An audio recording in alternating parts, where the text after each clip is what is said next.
नमस्कार। जैसा कि हम सब जानते हैं कि आज वर्ल्ड फार्मासिस्ट डे है, तो मैं आज के इस पॉडकास्ट में हमारे विधायक माननीय श्री विवेकानंद पांडे जी से खड्डा विधानसभा क्षेत्र के हेल्थ इशू पर कुछ चर्चा करना चाहूँगी। सबसे पहले तो नमस्कार और बहुत बहुत धन्यवाद कि आपने अपना इतना बहुमूल्य वक्त हमारे इस महाविद्यालय परिवार को दिया। आप लोगों को भी बधाई कि आज के इस अवसर पर वर्ल्ड फार्मासिस्ट डे के अवसर पर आप लोगों ने मुझे बुलाया। आप लोगों को बहुत बहुत बधाई, सबको शुभकामनाएं। तो मेरा आपसे पहला प्रश्न ये है कि माननीय विधायक जी, आपके कार्यकाल में खड्डा विधानसभा की आम जनता के स्वास्थ्य समस्याओं के निराकरण हेतु अभी तक क्या प्रयास किए गए हैं? कि मेरे विधानसभा में अभी तक स्वास्थ्य सुविधा को बेहतर करने के लिए हमारे वहाँ 2 CSC हैं, एक खड्डा और एक दुर्गा में जो स्थित है और एक कोटवा में निर्भया में। दोनों CSC पे डिजिटल एक्सरे मशीन, पहले हमारे वहाँ एक्सरे मशीन नहीं थे, और हाईटेक की डिजिटल एक्सरे मशीन जो आधुनिक युग से जो रूप में बना हुआ है, उसमें बहुत ही जो एडवांस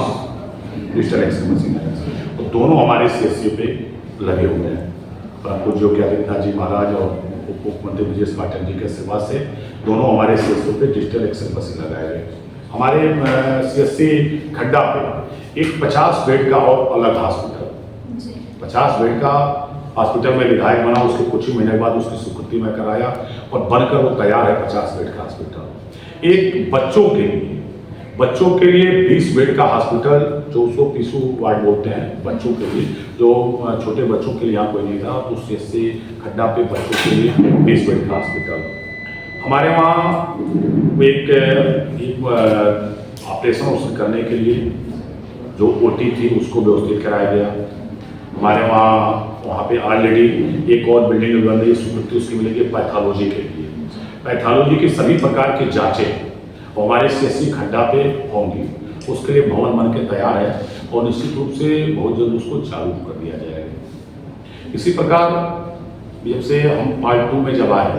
तो हमारे सरकार की ऐसी योजना है कि हम तो चाहते थे 2 और हॉस्पिटल का निर्माण कराना, जैसे एक नौरंगिया में, एक कटाई भरपुरवा में, एक रायपुर में। तीनों जगह का प्रस्ताव में विधायक होते ही ने शासन को मैं दिया, लेकिन शासन का ऐसा मानना है कि जो हॉस्पिटल पहले बनकर तैयार है उसको पहले व्यवस्थित हम कर दें, उसको सुदृढ़ कर दें, उसको फंक्शन में ला दें, उसके बाद नए हॉस्पिटल का निर्माण किया जाए।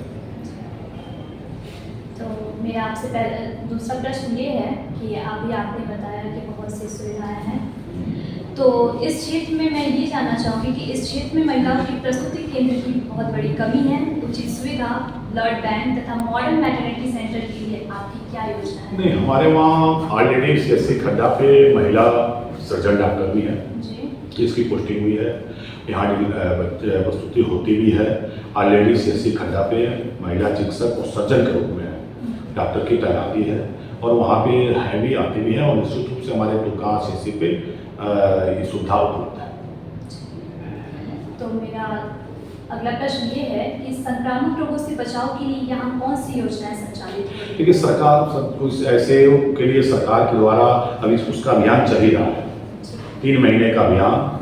ये चल रहा है, और संचारी रोग का ही अभियान पूरे प्रदेश में चल रहा है। हमारे क्षेत्र में भी चल रहा है, गाँव उसके कार्यक्रम चल रहे हैं, उसके जन जागरण का कार्यक्रम किया जा रहा है, उसके लिए टीके लग रहे हैं, जो भी इसके द्वारा जो भी है पूरे प्रदेश में अभियान के तहत 3 महीने का ये कार्यक्रम चल रहा है। उत्तर प्रदेश के सबसे मुख्यमंत्री और उप मुख्यमंत्री जी के नेतृत्व में, सभी हमारे डॉक्टरों के नेतृत्व में।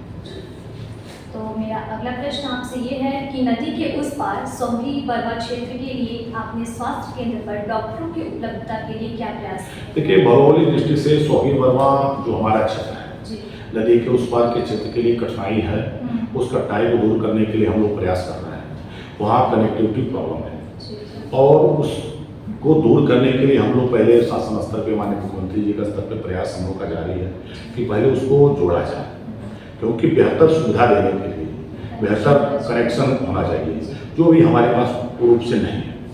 और जो है उस पर तो वहाँ सब चल रहा है, वहाँ के हमारे हॉस्पिटल चलते हैं, वहाँ जो डॉक्टर है, लेकिन जिस रूप में उसको चलाना चाहिए, जो कनेक्टिविटी हमको देना चाहिए, वो अभी हम लोग नहीं दे पा रहे हैं। उस दिशा में काम चल रहा है और निश्चित रूप से मुझे विश्वास है कि अपने इसी कार्यकाल में उसकी हमको सफलता मिलेगी।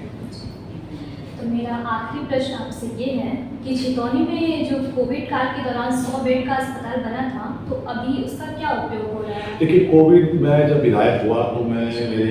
विधायक होने के बाद ही मुझे पता चला, उसके बारे में पहले भी मैं देखा था, उससे पढ़ा हुआ था, तो मैंने उस पर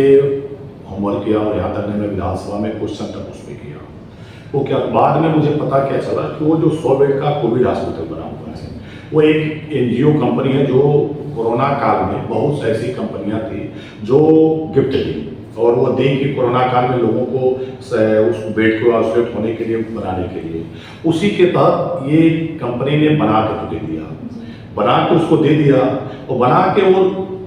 हैंडओवर कर दिया। सरकार उसको बनवाया नहीं, उत्तर प्रदेश की सरकार या भारत की सरकार, जो हमारे प्रदेश और देश की सरकार के द्वारा उस 100 बेड की कोविड हॉस्पिटल का निर्माण नहीं कराया गया। उस कोविड हॉस्पिटल का निर्माण एक